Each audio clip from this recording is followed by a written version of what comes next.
Hello again. Hello. I'm Jake. And Alex back again. And welcome to our review of what is essentially Die Hard at a hockey arena. This is Sudden Death, starring Jean-Claude Van Damme.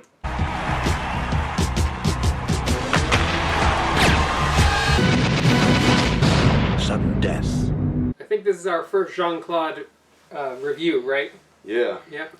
We never reviewed him before, and have you any familiarity with Jean-Claude Van Damme? Just a little bit, yeah. He's one of the classic fighters of the era, you know, that same kind of genre, but... Yeah, him and Steven Seagal came about at the same time. Although, unlike Steven Seagal, Van Damme actually branched out into different types of movies, and, well, some people may find his accent a bit annoying, and I'll admit it does make it a little hard to understand what he's saying at times. Van Damme does have some range, I think, as an actor. You've got your hostages, and you've got your bombs, so you can get your money. I'm gonna try to stop you. You stop me, you win. I get your bombs, I win. That's the game I'm gonna play, you piece of shit.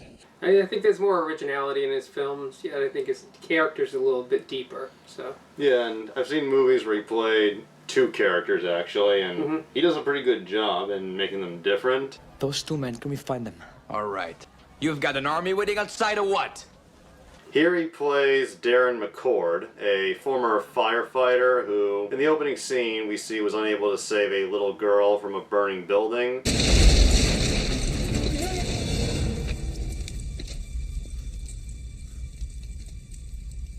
Yeah, I thought the movie started off pretty traumatically there with the fire scene and with the kid dying. It kind of set some of the depth of his character up, because that did come into play later on. We cut to 2 years later, and the film really doesn't waste any time getting into motion. We see people organizing the former Civic Arena for the Stanley Cup. Bring up the sky cam. Pan it left. Show me what God sees. A big guest coming is the Vice President. So the Secret Service is checking everything, making sure security is up to speed, that nothing can get through. Nobody goes in that elevator, and I mean nobody, even if they have the proper ID, unless this man says it's okay. And we see that McCord is now the fire marshal for the arena. Of course, you could kind of see how the villains were going to get into the arena. Kind of could see that coming. I thought it was going to be concessions people, but it ended up being the security people. Kind of like Air Force One a little bit there. Yeah, and also sneaking the weapons in through the food and the merchandise. Yep.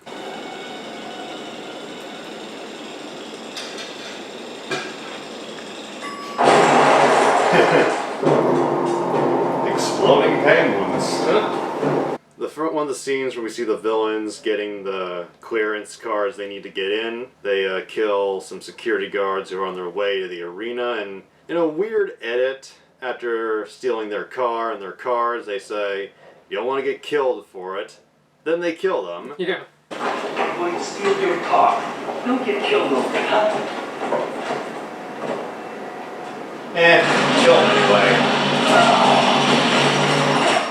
But not show it. A little overkill. Weirdly enough, we don't actually see them get shot. Got the roadwork scene, yeah. Who knows, maybe the MPA didn't like it. It seemed like there were a couple of times where they took out some of the kill scenes. So I don't know if they were trying to get in under some rating system, like you said. There's always the fear of an NC-17. I tell her to get down, get busy on my man. Darren goes to, I guess, he and his wife are divorced. She now lives with a new boyfriend and their two kids. And it's his son's birthday, and through his job, he was able to get the kids tickets to the Stanley Cup. It's one of the best birthday presents ever. It's his birthday. And you've got them all day tomorrow. I thought the kids might want We're to... all going out to dinner. Looks like those might be penguin tickets. They are. It's the 17th. And the wife, I guess, bad relations, acts like a bitter bitch saying, "We're going out to dinner," and after the kids say they want to go, she's like, "Don't do this again. It's not fair to the kids and me." Emphasis on the me.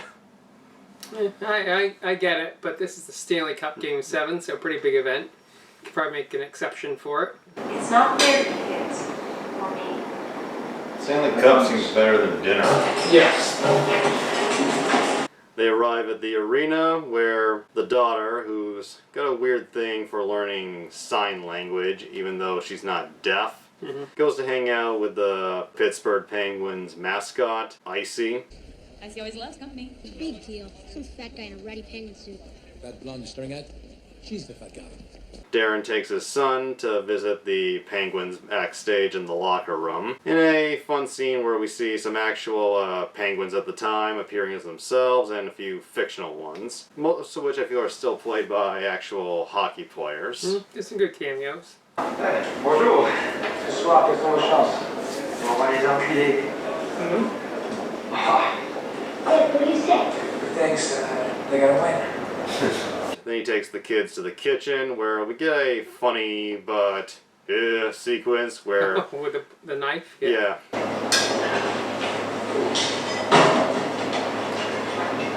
Good thing he had such good aim. That could have been over for the movie right there. And then the vice president arrives, played by Raymond J. Barry, a character actor who you've probably seen in 100 different things. I'd like to say a few words. There's enough of this. I want to wish you all the best of luck. And are you Democrats or Republicans? Neither, sir. Canadians. It's interesting. You get movies where there's like terrorists and hostage situations. Sometimes the president or the president's family gets held hostage, but you rarely see it be the vice president. Right. Still a pretty serious hostage, but you don't see that often. And Barry played it pretty convincingly. He was actually a pretty good addition in the cast there. There's no reason to kill anyone else. Nobody's a threat to you. No, I voted for you. I really did with your sincerity and your compassion. Get a funny scene where he visits the locker room and notices one particular player's not dressed. He's in his birthday suit. And I hope you toast your championship after the game. Sir, are you going to say the same thing to the Blackhawks? Of course. Nice outfit, though. We cut to this old woman who is forced into her home at gunpoint, and we find out she's the wife of the main cook. Started by 2 security men. Get them into the box. I swear this. You'll what? Burn my toast? And this leads to our introduction to the main villain, Joshua Foss, played by the late, great, we will always miss him, Powers Boothe. Purely evil here. He needs a doctor. No, he doesn't. Not anymore. Go ahead. Dead heroes get the best funerals. That's actually one of the main reasons I picked this movie for us, because I know how much you enjoyed Powers Boothe on Deadwood. As Cy, yeah. Purely evil there as well. Yeah. Funny enough, there's a character in this film named Tolliver. Yes, the goalie, yeah. Hey, that's Brett Tolliver. The cook Andrew takes Foss and his men up to the private booth under the guise of being waiters. And it's during the national anthem that they take the booth.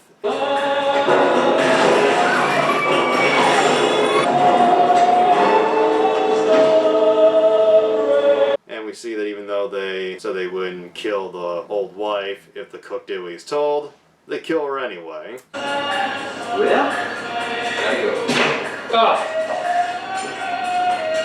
Yeah, this movie definitely wasn't shy about killing of innocents. The killing of the kid in the opening scene, they killed the wife, they killed just some guy in the locker room there. The old chef? They were kind of brutal, the old chef, they were kind of brutal with some of the innocents. That agent's name was Eddie K. Ryan. He has a 5-year-old boy, a 3-year-old little girl, and his wife's pregnant. I'll send a card. That's the thing I give this movie. The bad guys, they don't hold back. These are brutal, cold as hell bad guys. The mayor's wife, yeah. Spoiler.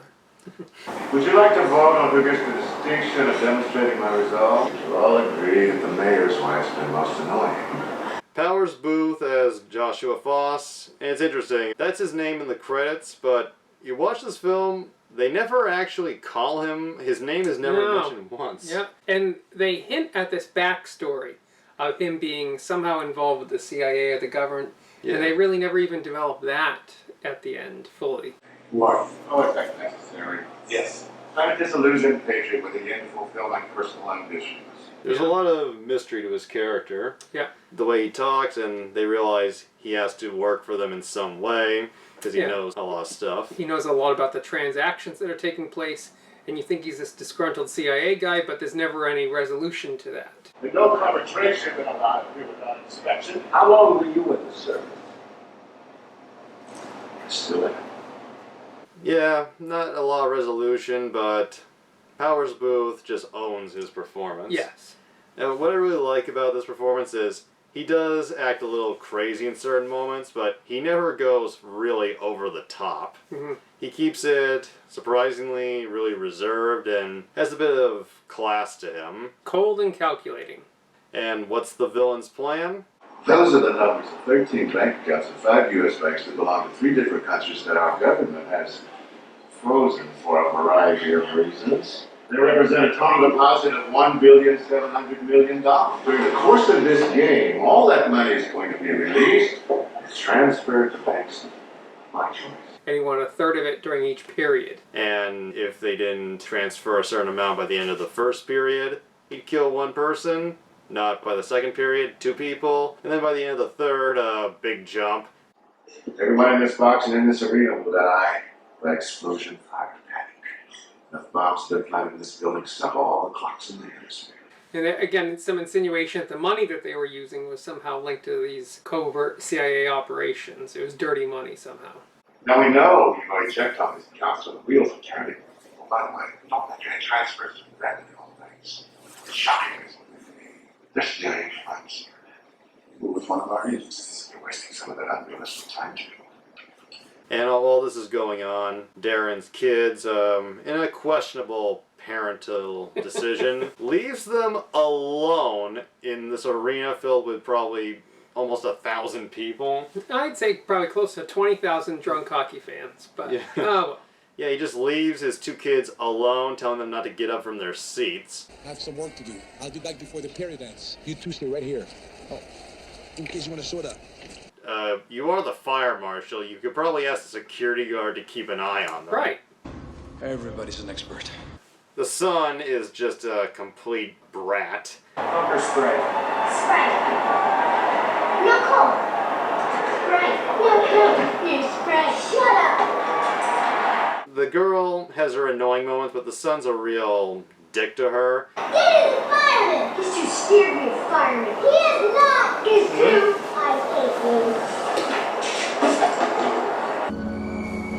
I hate you. I hate kids. And it's while running off that she spots the penguin mascot again. Except this time it's not McCord's friend from earlier. A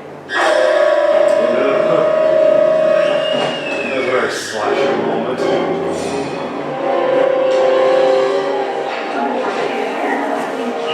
It's not to do back there.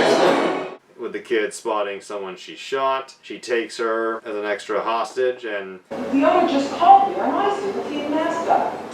Randy, we got clearance on Mr. Icy. Randy. Mr. Icy's a woman, jerk off.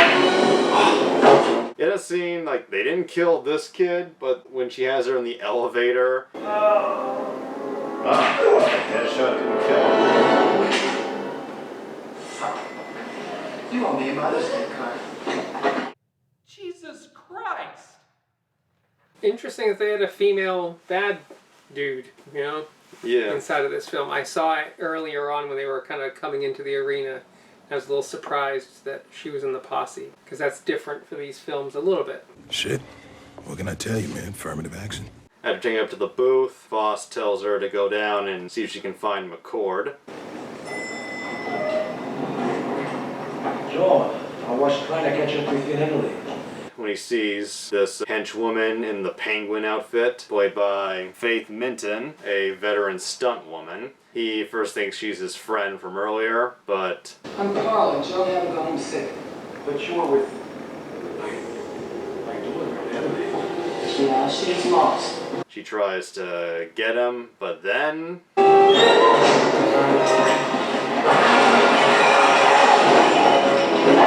we get the most famous scene from this movie. I think it's probably the fiercest battle in the entire movie.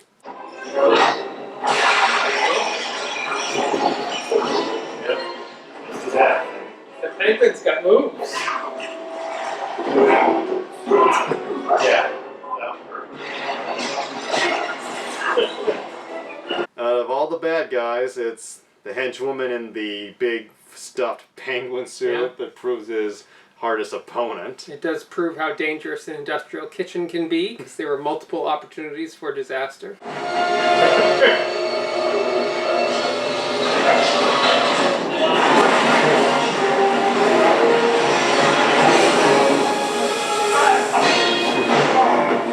Jean-Claude's getting toasted. They use everything they can find. They use martial arts, fist to fist, knives, and a deep fryer. Deep fryer, yeah. There's lots of hazards, huh?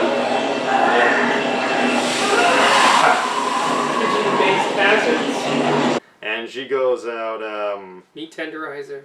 pretty brutally, getting choked to death in the dishwasher. Yeah, of the least, that would be the least likely way to go, right? In this, all of these scenarios that they played out in the kitchen. What is it? Whatever it is.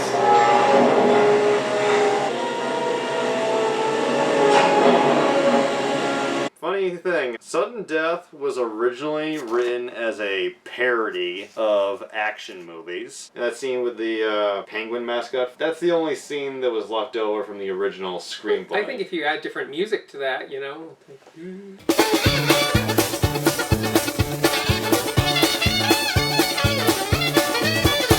It is a little funny, but they do make it work and make it seem tense. With the also with the fan chopping off pieces of the mascot head. Yeah.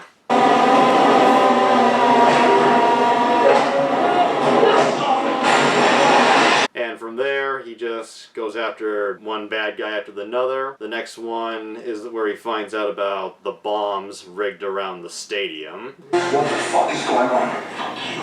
And fuck your kid. Alright, we took the bombs. The whole joint's rigged with bombs. And a very funny and interesting kill scene where he stabs a guy in the neck with a chicken bone. That was very convenient. Very, and good thing he was trying not to break it with just one whack.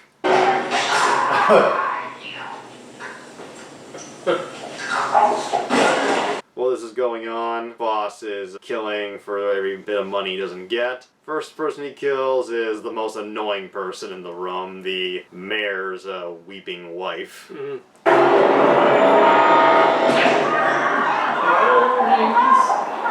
Later, he kills the mayor, I guess figuring he'd be lonely. A Secret Service agent is trying to find a way into the arena, but turns out Foss has men on the outside with bazookas, stopping their ways in. And that was a part for me that was hard to believe, just with the firing of the bazookas and the cars blowing up in the parking lot, how they didn't evacuate that hockey arena.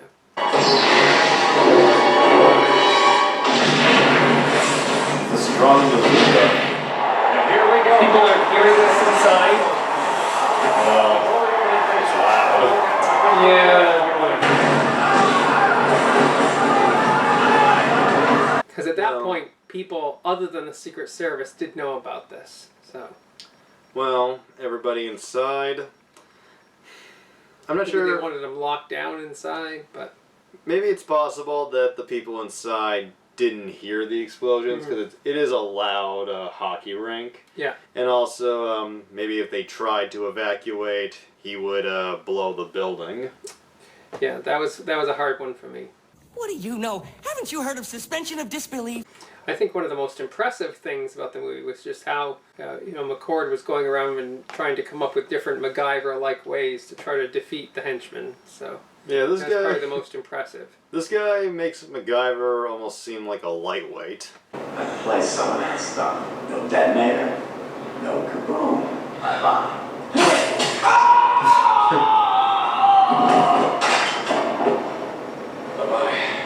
The Secret Service agent named Hallmark, played by Dorian Harewood. Hallmark? I see. They care enough to send their very best. Gee, I never heard that one before. In a almost, at the time you see it, questionably stupid move, goes in alone, saying he's not having any more men die under him. This is the most powerful plastic explosive in the world. Do you believe me with explosive? Afraid not. And then he meets up with McCord. They talk briefly, and it seems like they're gonna team up in the moment. Then they get separated by gunfire. And we cut to Foss, who gets a call, and he says, "Not over the phone." Then we see... McCord's disarming your bombs. Oh. He's the bad guy. Pretty good business. Alone? Yeah. Harewood is working with Foss. Mm-hmm. And what did you think of this, I guess, twist? I thought that was one of the few genuinely surprising moments in the film. Some of the other stuff you can kind of plot out inside of a movie of that type in the genre, but that was a truly unique piece there, I thought. And I didn't see that coming at all. Part of me wonders if the twist was planned from the beginning, or if maybe it was a rewrite. Because, well, yes, it is questionable why he kept saying, "Don't interfere." If you're not gonna pay, say so. I'll get my goal. Do not try any kind of rescue. Do you understand me? You would jeopardize the lives of the vice president and everyone else in the arena. But nothing really about him until that point made me suspect. Mm-hmm. I also thought they were going to team up. You are all alone, aren't you?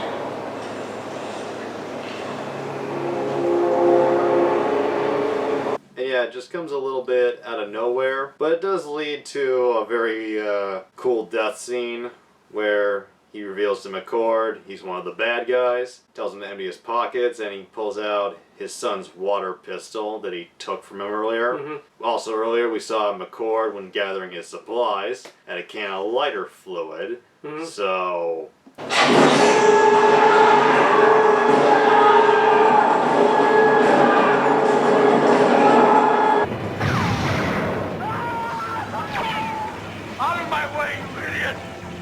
And then we see Hallmark later looking like Freddy fucking Krueger. Mm-hmm. I was thinking Phantom of the Opera there. But...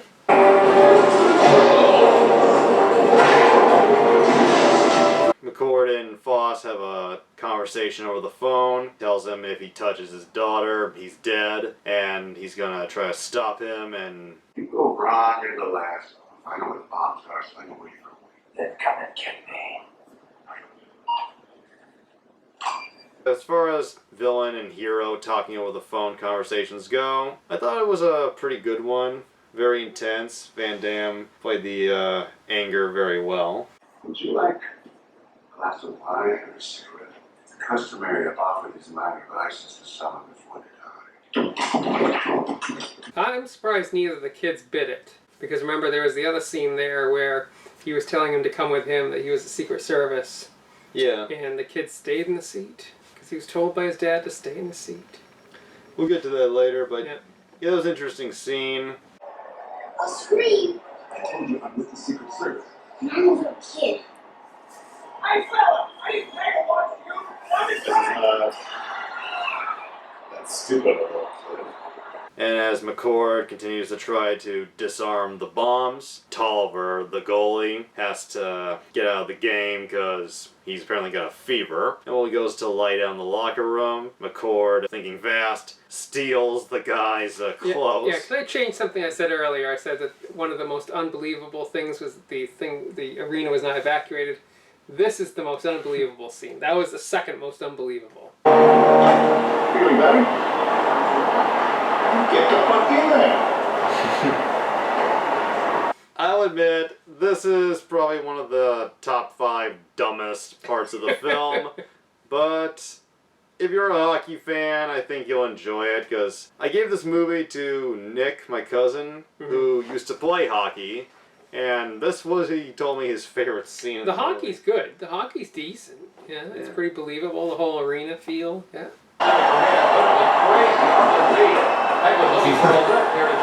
Yeah, that bomb shit from waste. And he catches the puck. It helps out the Penguins for a moment, but realizing he needs to get back to getting the bombs, because, yeah, almost forgot that. What's he doing?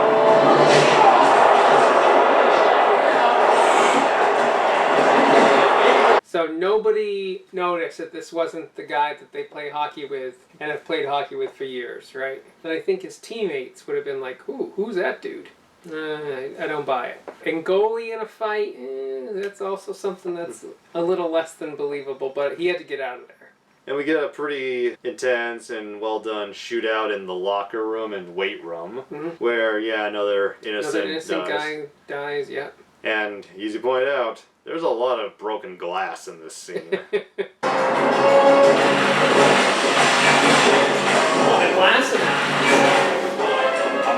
Just when you think the third period's gonna end and Voss is gonna blow the whole building, the Penguins make a score and both teams are tied. Yeah, also very intense hockey. Yeah. Yeah, that was very well done. Just even though I've seen this movie before, I could feel the adrenaline rush again. Yeah. And once they're tied, that's where sudden death. Yeah, that's where the film's title comes from.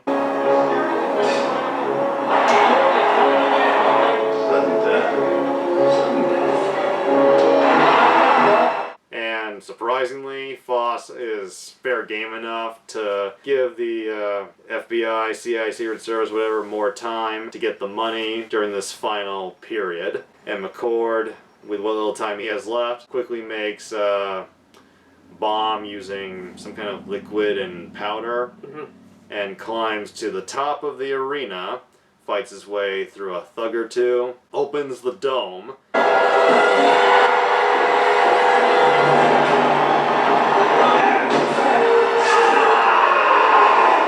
And this is one of the most disappointing parts of the film. I agree with you. The thug lands on the scoreboard, causing it to blow up, and that finally gets everybody's attention. Not that the dome opened up unexpectedly either, you know. Or there were two guys hanging from I didn't even know that dome opened up, but.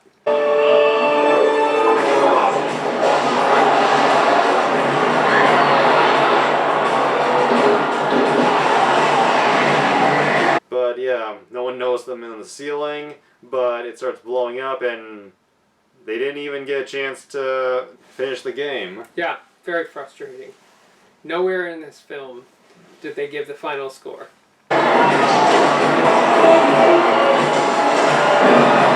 They didn't reveal Powers Boothe's real identity. No final score. Disappointed! Anyway, McCord glides in through the ropes and, apparently risking his daughter's life, throws the bomb at the private booth.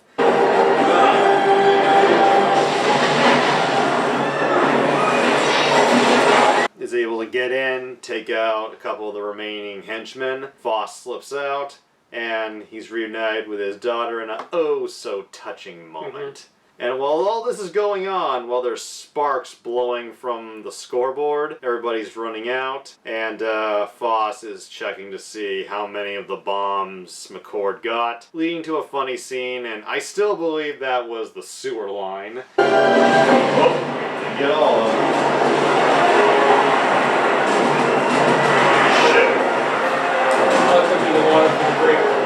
We cut to the son, who is still sitting in his fucking seat. You can move now, kid. Yeah. And what I guess is meant to be a dramatic moment, he gets up, teary-eyed, and goes, "I didn't leave, Dad. I didn't get up even when the ceiling fell down." And I'm like, this... Okay, I get it. It's an emotional thing for them, but you didn't prove anything, kid, other than you're kind of stupid. And where's the ushers? There's a kid randomly here, things are blowing up, and they don't help the kid out, you know? Everybody's an expert. With his kids in his arms, he's met by the Secret Service as they're leaving the building. Yeah, because I trust them at this point. Yeah. Please, touch you. Better off not moving until this comes down. Look, the Vice President wants very much to meet you. He's very grateful. Would you have trusted the Secret Service dude saying, "Hey, the Vice President wants to go see you" at that point? Because I'm not.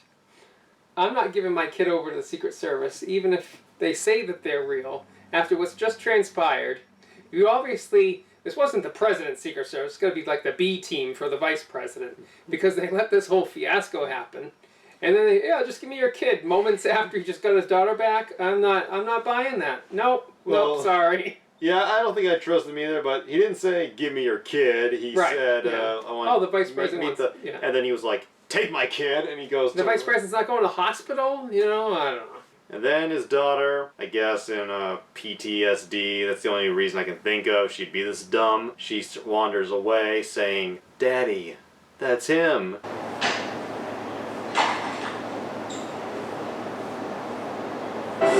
Stale.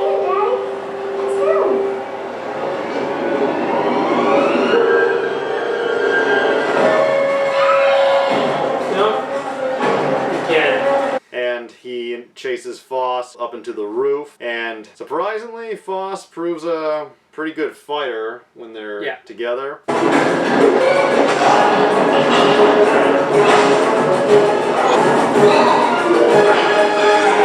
His daughter ends up hanging for her life, and once again, showing these are colder than your usual action movie villains.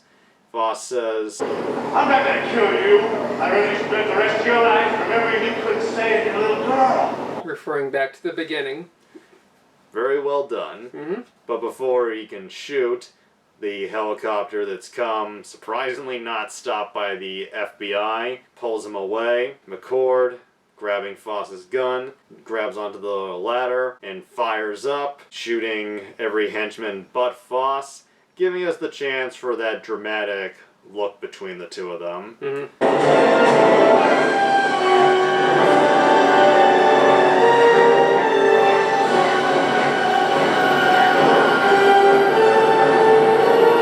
Which I think is just, I just think is a great final face-off. Yeah, I like that whole final scene with the helicopter and him looking through the windows, terrified. I thought that was really a good way to end it.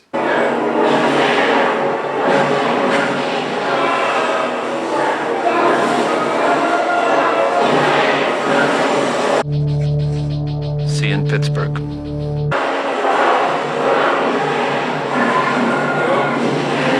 Was our mate to do that?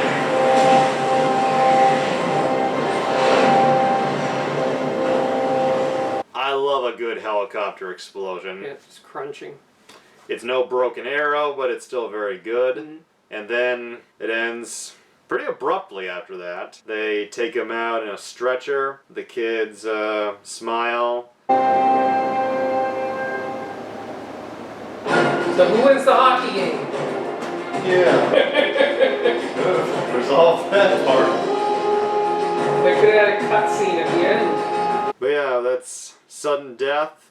It was the very first Van Damme movie I ever watched. He got me hooked on checking out much more of his movies, as you can maybe see behind you.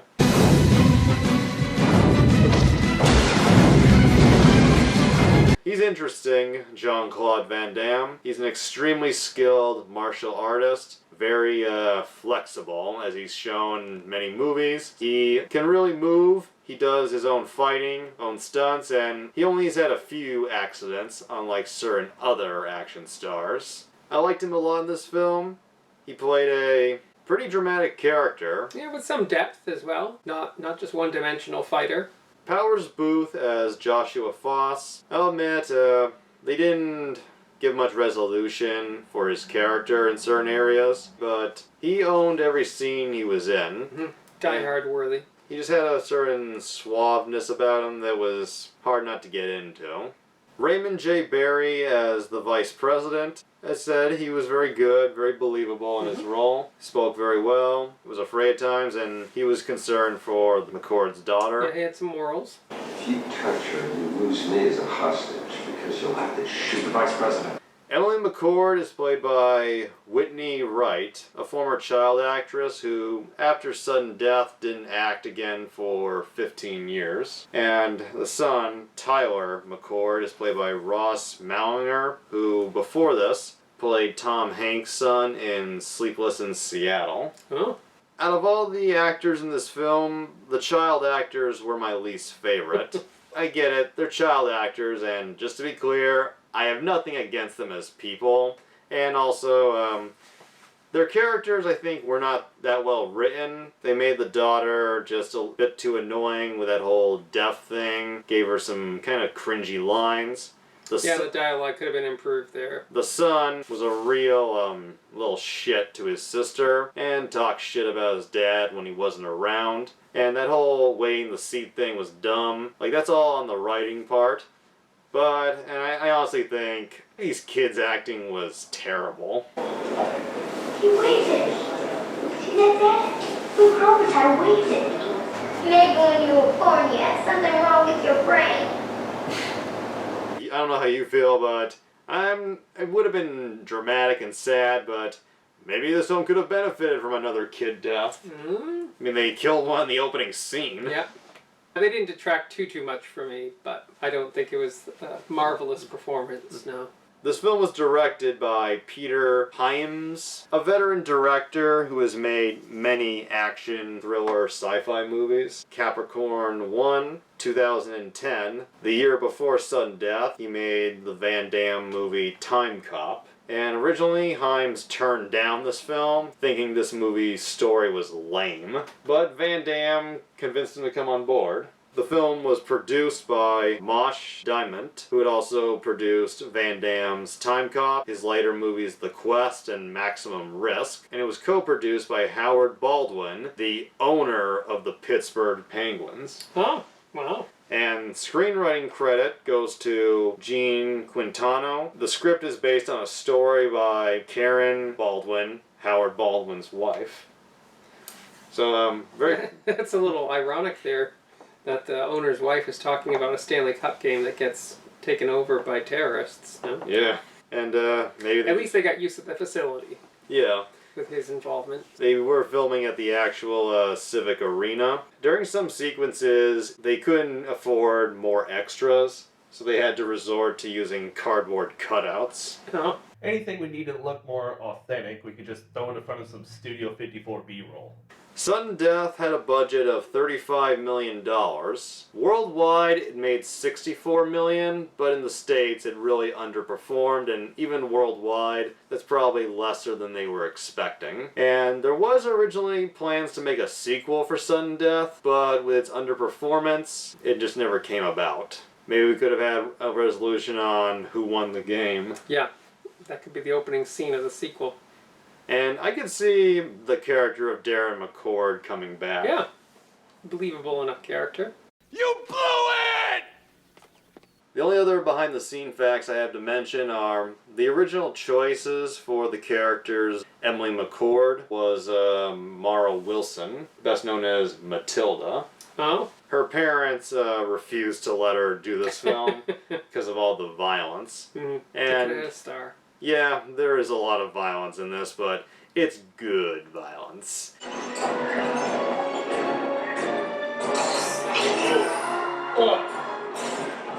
And the role of Joshua Foss was originally offered to James Woods.